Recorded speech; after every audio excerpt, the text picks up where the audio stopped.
All right, let's jump right into this incredibly entertaining explainer. Today, we're unpacking a truly hilarious cultural collision. We're looking at what happens when East truly meets West, and we're not talking about some fancy corporate boardroom, no. We are right in the middle of a traditional rural home in Greater Noida. We're following the story of Mridul, a local guy who suddenly finds himself playing host to Natalia, a guest who traveled all the way from Poland. And let me tell you, the resulting language barriers, the wildly desperate attempts at hospitality, and just the sheer, unapologetic comedic chaos, it gives us an absolutely brilliant look into cultural differences. So, the absolute chaos kicks off literally before she even walks through the door, all thanks to a linguistic misfire. Mridul's mother looks at the caller ID and completely misreads Natalia as Nathu. It's just perfect. Before the guest even arrives, communication has completely broken down. The mom is staring at the phone, totally baffled by the English letters, genuinely assuming some local guy named Nathu is calling them up. When Mridul finally gets on the line, the reality of what's happening hits him like a ton of bricks. And that sudden announcement? It sends the entire family into an absolute panic. Natalia casually mentions she's heading over to his exact location right now. Cue the mom hilariously going into complete overdrive. She's wishing out loud that she had time to paint the entire house and fix the plumbing in the toilet before the Videshi, the foreigner, arrives. You know that classic universal feeling of scrambling to clean up when unexpected company is on the way? Well, imagine that dialed up to 100 because this particular guest is pulling up in a bright yellow, ultra-expensive sports car. Okay, let's move on to Section 1. Chai, chachim, or vodka. Because offering refreshments is a universal sign of a warm welcome, but doing it without a shared language, that is where we strike absolute comedy gold. This completely illustrates the massive disconnect. Natalia politely asks for, just a simple glass of water with a slice of lemon. But the family, they throw everything they can possibly think of at her. Mridul scrambles to ask if she wants tea, specifically masala tea, which she politely declines. And then, completely out of left field, Mridul actually relays his father's wildly inappropriate suggestion of chilled beer or vodka. I mean, what a leap, right? Going from traditional spiced tea straight to hard liquor, all while the poor guest is just sitting there wanting some tap water and a lemon. Fortunately, Mridul does manage to snag a rare translation victory here. When he tries to offer a traditional yogurt-based drink, he actually nails the explanation, correctly calling it buttermilk. Natalia totally gets it. She politely declines for the moment, saying she likes it, but maybe just not today. But hey, it's a tiny victory in a vast sea of communication failures, proving that when the vocabulary finally aligns, the hospitality actually works. Moving right along to Section 2, Exploring the Rural Palace. Now it's time for the Grand Village Tour. And oh boy, this requires some extreme linguistic gymnastics from Mridul. So the really crucial point here is watching Mridul struggle to translate the concept of a typical cattle yard. He starts off trying to explain it literally as the place where the cow and buffalo live together, but clearly panicking that it sounds way too basic, he eventually settles on this wildly upgraded term, a living palace. Natalia, who is playing along beautifully, naturally assumes this means Mridul is the prince of this palace, a title he very eagerly agrees to. He then proceeds to introduce the so-called royal residents of this palace.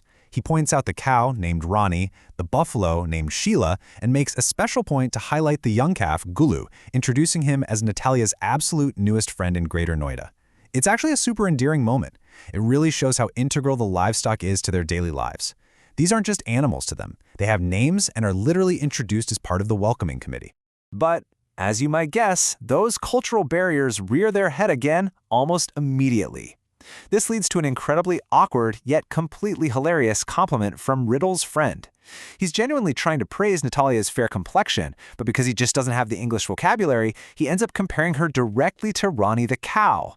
He literally tells her she is more white from the cow. Natalia is visibly so confused, jokingly asking if that means she is a cow. It's just the perfect example of how really good intentions can get totally, hopelessly lost in translation. All right, brace yourselves for Section 3, Cow Dung and Desi Hookah. If you thought explaining a cattle yard was stuff, just wait until you have to explain the traditional use of animal byproducts. Mridul's brain practically short-circuits here while trying to explain traditional cow dung cakes. Completely lacking the proper term, he just bluntly describes them to Natalia as dry cow potty. He explains that when the cooking gas cylinder runs out, his mother uses this dried waste to literally make a fire. You can practically see the pure culture shock just washing over Natalia's face as she tries to process this piece of rural survival engineering. And the confusion hits its absolute, undeniable peak right here. Mridul points out his father's traditional smoking pipe, the hookah, and translates it as Videshi shisha.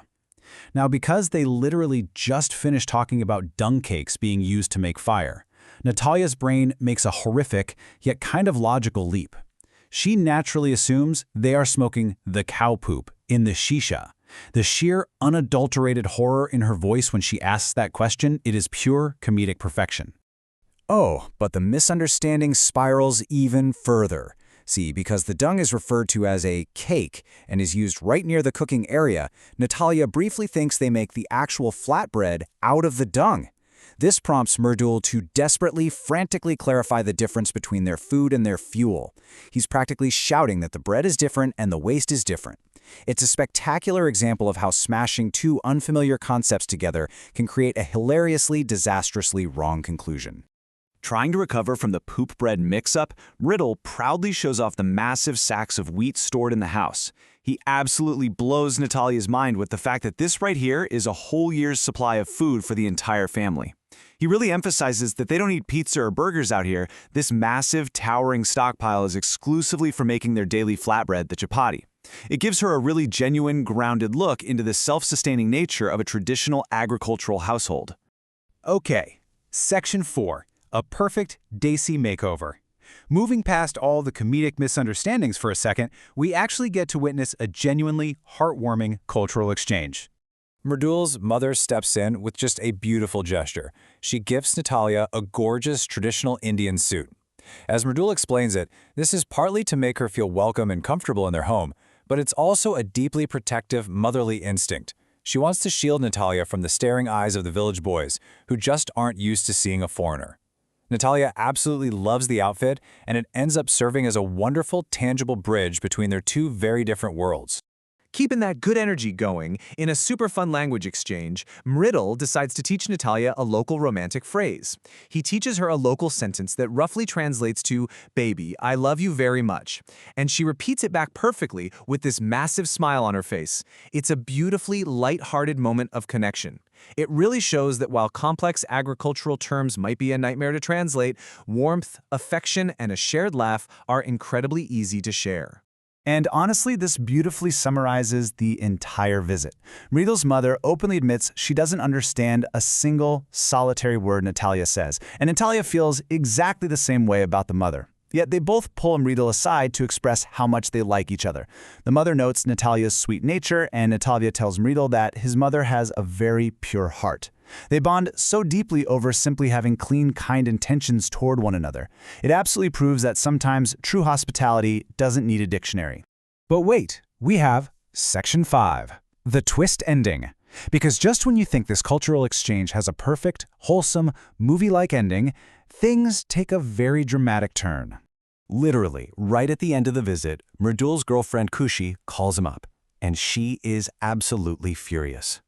Word travels fast, and clearly the whole village knows that Mridul has been spending his entire day touring around with a beautiful foreign girl in a flashy sports car.